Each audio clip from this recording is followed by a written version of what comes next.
B'investiment ta' 3 miljun u 300.000 euro se tibda riġenerazzjoni f'Wiet il-Asel f'Bur Marrat. B'hekk se jibda jinġabar u jinħażen l-ilma f'dan il-wied biex imbagħad ikun jista' jintuża mill-bdiewa li għandhom ir-raba' fil-madwar. L-ewwel xogħol li sar kien ir-restawr tal-qoħ tal-ilma u nbeda x-xogħol biex jitneħħa xi materjal li nġema fil-wied tul is-snin. Sa dan it-tant inbena x-xogħol ukoll biex jinbnew 6 il-qoħijiet tal-ilma. Il-Ministru għat-Turiżmu Ġulja Farrugia Portelli qalet kif dan il-proġett minn Parks Malta se jsolvi wkoll mill-problema tal-arar li kien hemm f'dawn l-inħawi. Qed naraw it-tieni l-akbar wied f'Malta li jiġi riabilitat wara 20 ta' snin li tħalla mitluq.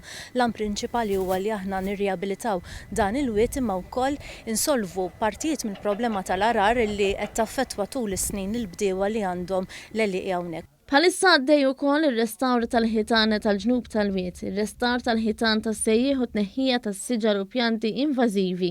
B'riżultat ta' dan se jkun qed jinħoloq spazju biex jitħawlu aktar minn 800 siġra indiġena u ftit inqas minn 3000 arbuxell. Xogħol li se jkun qed jinkludi wkoll l-installazzjoni ta' sistema ta' irrigazzjoni.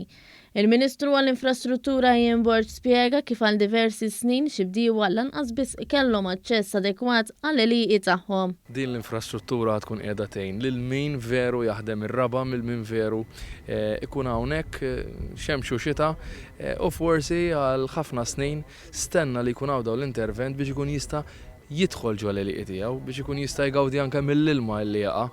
Is-Segretarju Parlamentari Stefan Zrinġo Azzopardi spjega li 2 miljun minn dan il-proġett huwa konfinanzjat minn fondi Ewropej u spjega kif dan se jilħaq diversi miri ambjentali. Inħarsu l-qoddim biex investimenti bħal daw ikomplu jsiru ħalli mhux biss insebħu l-widien tagħna nagħtu l-ħarsien meħtieġ iżda wkoll nilħqu miri ekoloġiċi importanti. Preżenti għal din il-konferenza tal-aħbarijiet kien hemm ukoll is-Sindku tal-Mosta Romilda Zarb.